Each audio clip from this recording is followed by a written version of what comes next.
What's up? Today I'd like to share with you a really cool trap that I've discovered recently that allows you to win in just 8 moves, even against experienced opponents. And the other cool thing is that the worst thing you get here is just a draw. Alright, let's move on. So, it works against whites playing the first king's pawn move, pawn to e4. You respond with a Scandinavian defense, offering white to capture this pawn, and now you play knight f6. You don't want to expose your queen too early, and you prefer to recapture with a knight. In this position, in most cases, they play the move knight to c3, which looks like a meaningful move, but in fact it isn't, because you can capture this pawn on d5 anyway. White does not really defend it. Your knight is protected by the queen, so it is safe to capture the pawn right here. Now, here white usually follows up with yet another error. They capture on d5, which only helps you to activate your queen, to develop your queen, and it stands nicely here on d5. In this position, they usually play either d4 or knight f3, which doesn't really matter, because in order to develop their pieces, they need to play both moves anyway. So let's say they go d4 first, you continue with knight to c6, attacking this pawn twice with your queen and knight, therefore they naturally defend it, and here is the position that we're looking for. In this position, you play a paradoxical move knight to b4.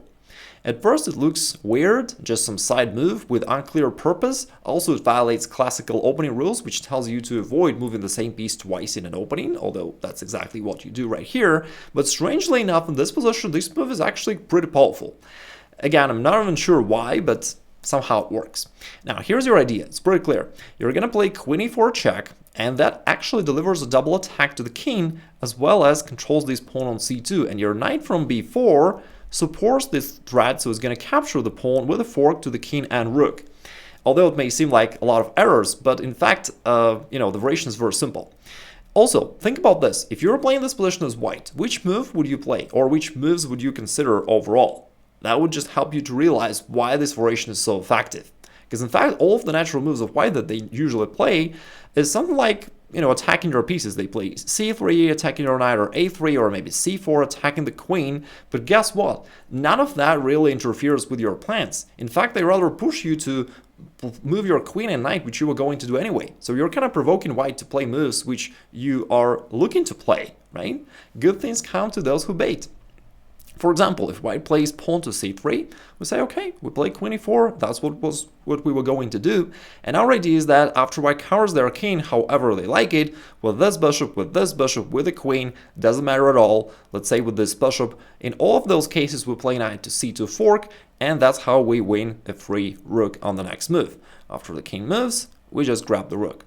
And also, in this variation, it's actually even highly unlikely for white to get this knight back. Like, currently we're already up a rook, and this knight can easily go back, through c2 and then go back, or you can capture this pawn, like move your queen around and capture the pawn and free up your knight.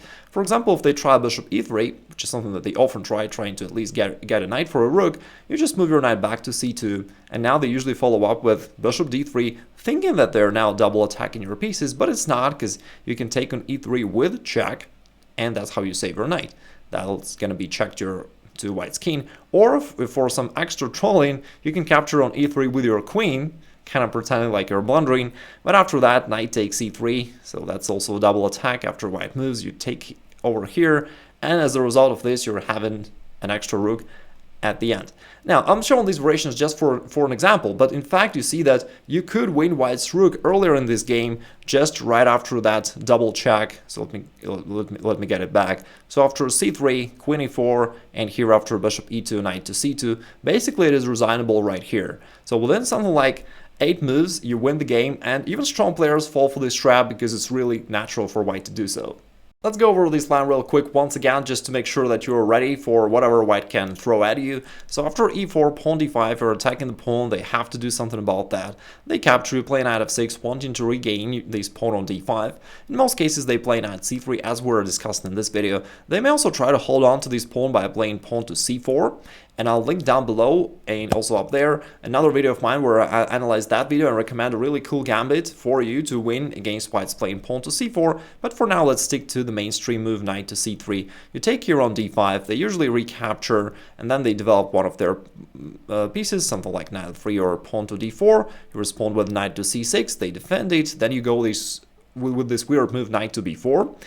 And you're threatening queen e4 after basically whatever white plays here. Now, let me address also the elephant in the room, because you may be wondering, okay, Igor, but what does Stockfish says about this?